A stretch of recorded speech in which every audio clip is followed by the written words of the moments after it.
Hello, my beautiful souls. Welcome sa ating tarot reading sessions. Keep in mind, general reading po ito. Maaaring mag-resonate, maaaring hindi.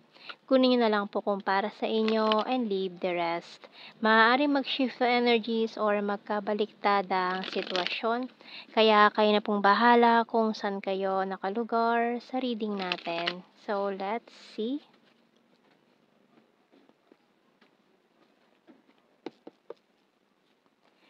So we have here the Star and the Four of Swords, strong Aquarius energy, and the Death card has a Scorpio and the Six of Wands. We also have here the Nine of Pentacles and the Three of Swords, Ace of Wands and the Lovers. Wow!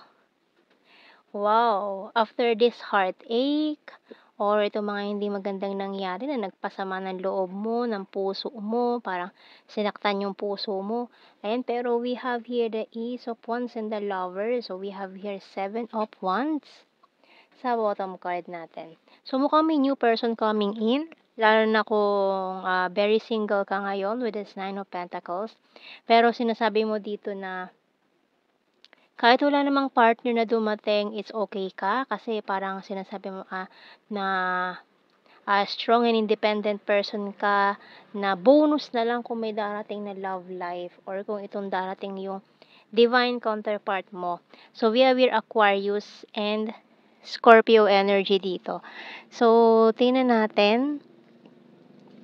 Pero kahit mukhang hindi mo siya hinahanap or hinihintay kasi kontento ka naman sa pagiging single mo ngayon, no, ay mukhang darating pa rin tong taong to. New person coming in for you. So, we have here coffee. Date. So, mukhang makakadate mo to. Pwedeng dalawang tao ito na pagpipilian mo. We have the rain. Mari magkakilala kayo nito during umuulan. Ayan, mukhang maghihintay kayo sa isang waiting shed nitong taong to. Magkakasabay kayo doon, parehas kayong walang payong, or isa sa inyo may payong, makikisukob yung isa sa papuntang sakayan, yung mga ganyan, di ba, yung mga nangyayari sa mga palabas sa TV, ganyan. So, parang ganon, pero maulan. May sign tayo dito na maulan or umuulan kapag nakaharap mo itong taon to or makilala mo siya. So, we have here the pillow and target. Bottom card, airplane. So, for some of you, parang mag-start to sa long distance relationship. Ganyan. Kasi mukhang, lalo na kung parehas kayo na dayo lang dun sa lugar kung saan kayo nagkakilala or unang nagkita. So, tingnan natin. Pero, yung unang tingin nyo pa lang, parang may something na, love at first sight. Ganyan, parang na-attract ka na agad sa kanya sa unang tingin. Or, parehas kayo.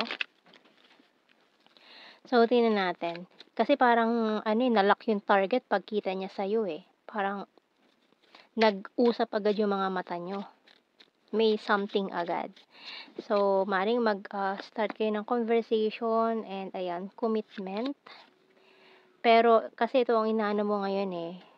Kaya may nag-aalangan dito dahil sa mga opportunities, sa career, being a single, independent person, crying over you feeling lost. So, maaaring one of you is may past pa na, na iniiyakan. Kaya hindi pa ready. I'm honest to you. I'm addicted to you. Can we start again? I want to surprise you. And powerful and discipline.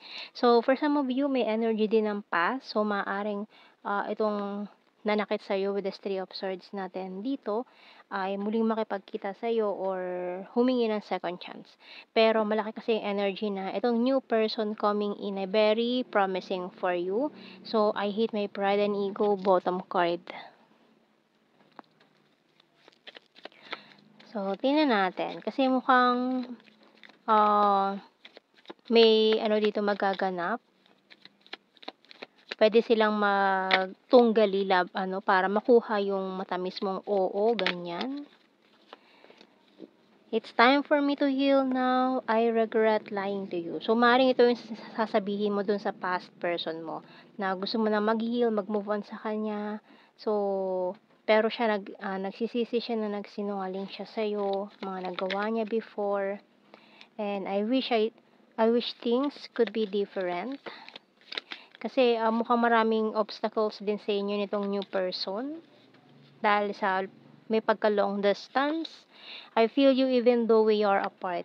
Pero kahit na umuwi na kayo or magkahiwalay na ulit kayo nitong taon to, is malakas ng energy na you are feeling this person's presence pa rin.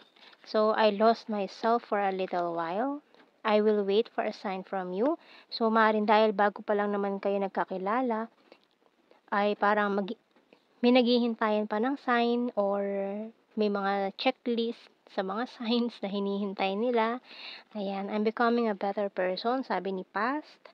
Pero, it was my fault but I blamed you. So, pero parang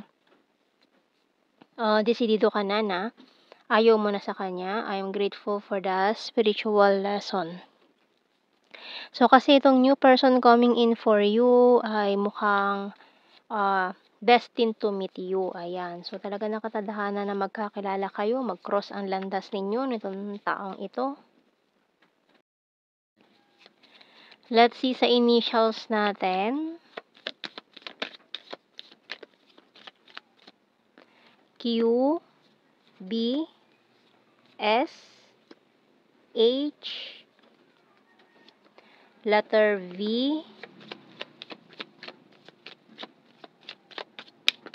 LJ.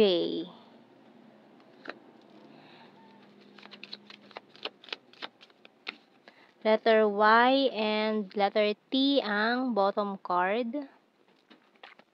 So, let's see sa ating blue card. Oh, soulmates. Acceptance and obsession. So, may mga obsession energy dyan. Maaaring may mga maadi sa connection na ito. Ma-obsess sa inyo. Ayan, no, I'm addicted to you. So, mukhang ma-obsess tong taong ito sa'yo. This new person. So, tingnan natin sa general signs and messages.